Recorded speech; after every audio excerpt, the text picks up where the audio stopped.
On my wedding day, everything was going perfectly until my mother walked up to my bride and whispered something that changed the entire course of events. I didn't hear their conversation at the time, but the look on my bride's face told me something terrible had just happened. My name is Daniel, and I've always tried to be a good son. My mother raised me alone. My father left before I could even form words, and she often reminded me that I was the only man she could truly rely on. We were close, but it was the kind of closeness that came with strings attached. She knew everything about my life, sometimes too much, and she never hesitated to involve herself in my decisions. When I met Emily, I was certain she was the woman I wanted to spend the rest of my life with. She was kind, intelligent, and had a sense of humor that could make any bad day feel light again. From the beginning, I felt like a better man with her. But my mother never showed her genuine warmth. She smiled, she said polite things, but there was always something cold in her eyes, as if she were evaluating Emily, waiting for a reason to disapprove. In the months before the wedding, my mother hinted several times that Emily might not be the right one for me. She never gave specific reasons, just vague comments about how marriage is forever and you don't want to make a mistake you'll regret. I brushed it off, thinking she was just being protective, but sometimes I caught her looking at Emily with this calculating expression that made me uneasy. On the day of the ceremony, everyone seemed happy. The venue was decorated beautifully, Emily looked stunning, and for the first time in months, I thought maybe my mother had decided to accept her. I was busy greeting guests, shaking hands, and making sure everything was running smoothly when I noticed my mother walk toward Emily in the corner of the garden. At first, I thought she was going to say something nice, maybe a compliment, but the moment she leaned in close, I saw Emily's smile falter. Her eyes widened slightly, her posture stiffened. Then she glanced over at me, as if she was searching for something, reassurance, an answer. I couldn't tell. I started walking toward them, but before I could get close, my mother patted her arm and walked away as if nothing had happened.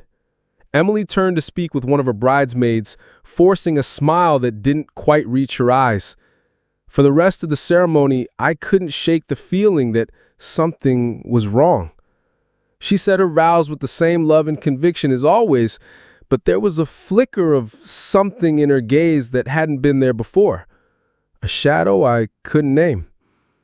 That night, after the reception, when we were finally alone, I asked her if everything was okay. She hesitated for a long moment before saying, "Your mom just surprised me, that's all." I tried to press for more, but she shook her head and insisted it wasn't worth discussing on our wedding day. Still, the unease gnawed at me, and I couldn't stop wondering what my mother had said in that quiet moment that made my wife's joy dim, even if just for a second. The moment we got home after that disastrous wedding day, Emily barely spoke to me. She went straight into our bedroom, locked the door, and cried. And I just sat there in the living room feeling like my world was collapsing. The smell of flowers still clinging to my suit like a cruel reminder of what should have been the happiest day of my life. I kept replaying everything in my mind. The moment she froze at the altar, the way she looked at me like she was trying to tell me something but couldn't, and then remembering how she told me afterward that my mom had whispered something awful to her right before she walked down the aisle. Something about how I had a history of cheating, that I was only marrying her because she was pregnant, which wasn't even true, and that if she went through with it, she'd regret it for the rest of her life. Hearing Emily say those words shattered me, because it wasn't just the lie itself, but the fact that my own mother had decided to destroy the person I loved the most. I knocked on the bedroom door again and again that night, but she wouldn't answer, and the silence between us felt heavier than any shouting ever could. When morning came, she finally opened the door, but her eyes were cold and puffy from crying.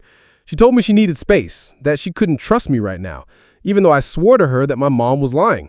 And she packed a bag and went to stay with her sister. I stood there, helpless, watching the love of my life leave because of a poison my mom had planted. I called my mother that same day, my hands shaking with anger. I demanded to know why she would do something so cruel. At first, she tried to play dumb, pretending she didn't understand what I was talking about. But when I pressed her, she just sighed and said she was only trying to protect me from making a mistake. She claimed she could see it in Emily's eyes, that she wasn't the right one for me, and that it was better to end things before I got hurt.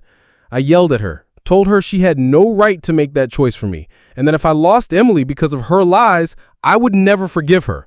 My mom's voice turned cold. She said I'd thank her one day, and then she hung up. The next week was pure hell.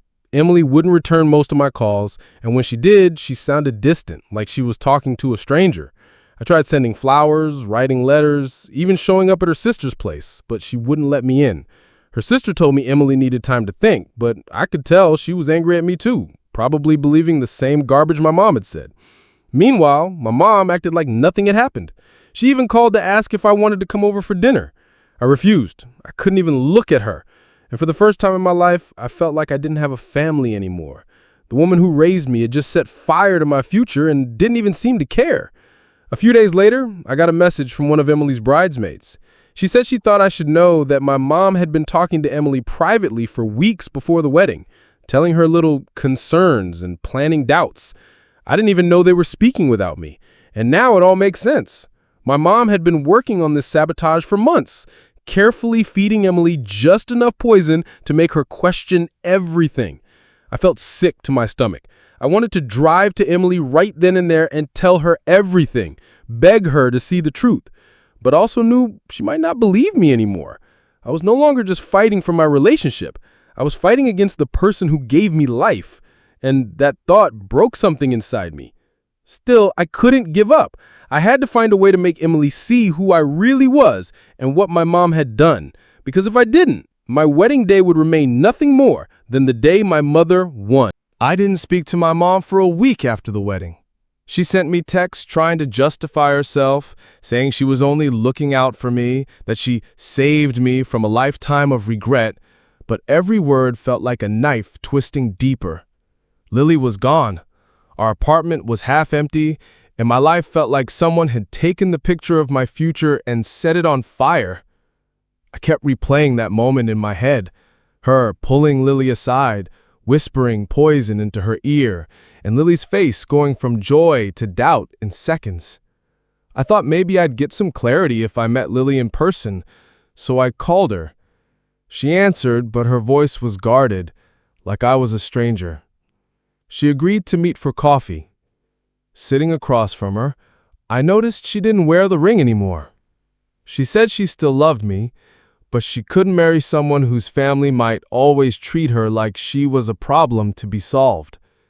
I told her my mother's words didn't reflect my feelings, but she shook her head, saying she couldn't shake the image of my mom telling her she wasn't good enough, that she'd never give me children the way I deserved, that she came from the wrong kind of family.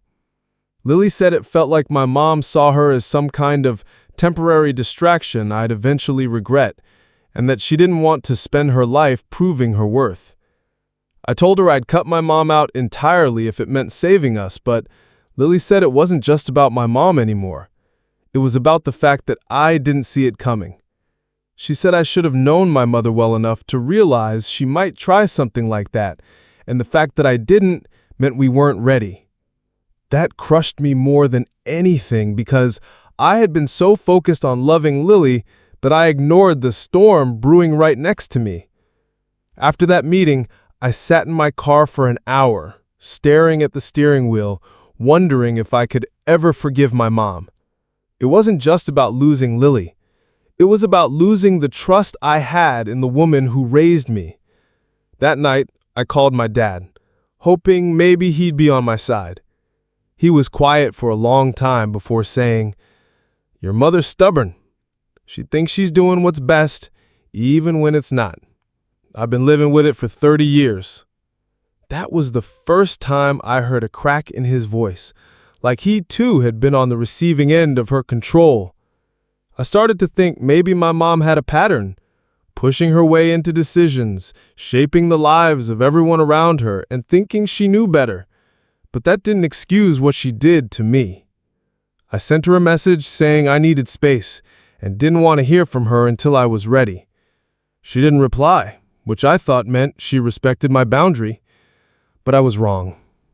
2 weeks later, I got a call from Lily's sister telling me my mom had shown up at Lily's parents' house uninvited, trying to clear the air.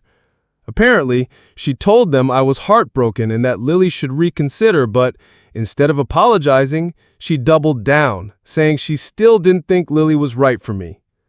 Lily's parents asked her to leave, and it turned into another mess.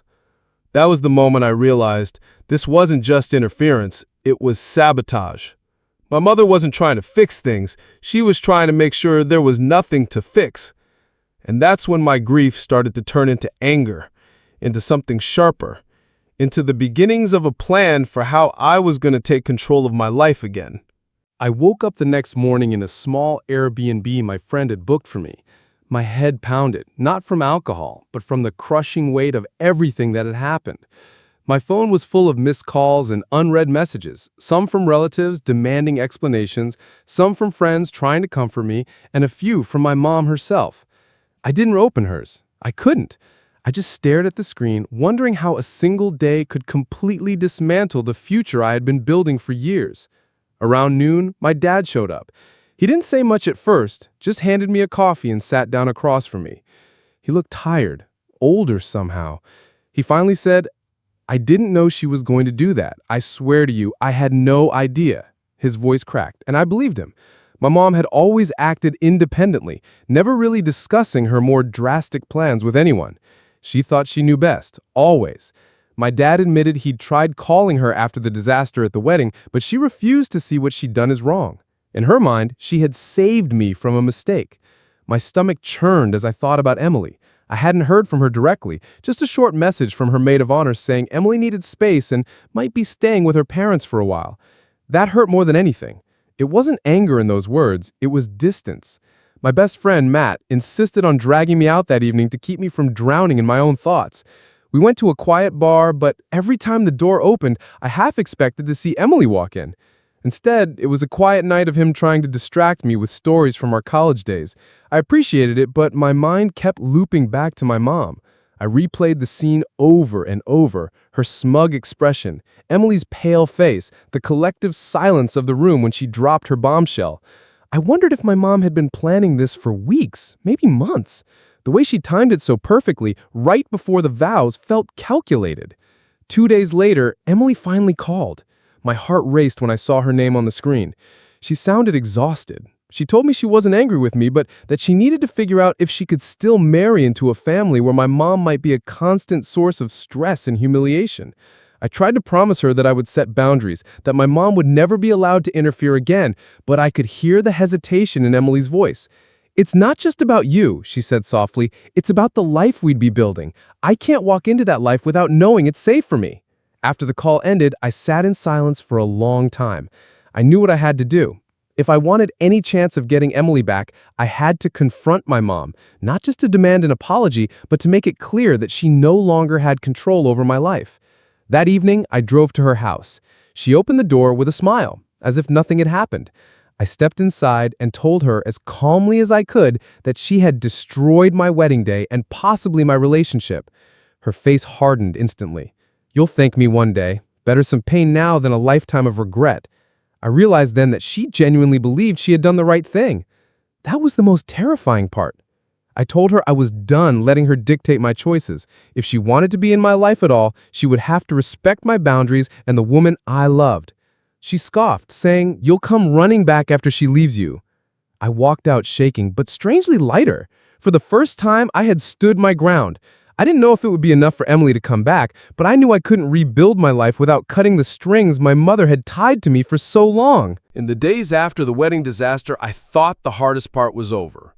But in truth, the hardest part was living with the aftermath. My wife, my ex-wife now, had moved her things out quietly one morning, leaving her key on the counter without a note. I didn't even see her go. I had to piece together her absence through the emptiness she left behind. My mother, on the other hand, acted as though nothing catastrophic had happened. She came over with fresh baked goods, trying to chat about neighborhood gossip as though my life hadn't just been turned inside out. At first, I avoided confrontation. I told myself I was too exhausted, too heartbroken to open that door. But one Sunday afternoon, something in me snapped. I told her we needed to talk, really talk, for the first time since she planted those words in my wife's ear. She looked surprised, even a little hurt, but she sat down.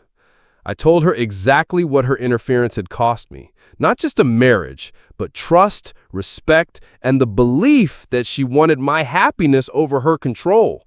She tried to defend herself, saying she thought she was protecting me from a mistake. But when I asked if she even knew the woman I was marrying beyond her assumptions, she faltered. There was no real justification, just a need to hold on to influence she was never willing to release. That was the moment I decided distance was necessary. I stopped answering every call, stopped inviting her to every gathering, and began rebuilding my life on my own terms. It wasn't easy. I went through months of quiet where the ache of losing someone I loved was compounded by the realization that my mother's love came with conditions. But over time, I found myself again. I started traveling for work, meeting new people, without that constant shadow of disapproval hovering over me. And then, almost by accident, I met someone, a woman who made me laugh in a way I hadn't in years. We took things slowly, building something without interference, without the weight of someone else's expectations pressing down on us. My mother eventually realized the distance wasn't temporary, and she tried to make amends. She apologized, not fully, not perfectly, but enough for me to believe she understood she'd crossed the line. I let her back into my life in small ways, with boundaries she couldn't push past anymore. It's strange, but in a way, losing that first marriage forced me to grow. Not just in how I love, but in how I protect the life I'm building. Now, when I think about my wedding day, I don't see it as the day everything fell apart. I see it as the day I learned that love can't survive without trust, and that trust can't survive without freedom. My mother still has her opinions, but they no longer dictate my choices. And as I stand here today, beside someone who truly chooses me every day, I know the life I have now is worth the pain it took to get here.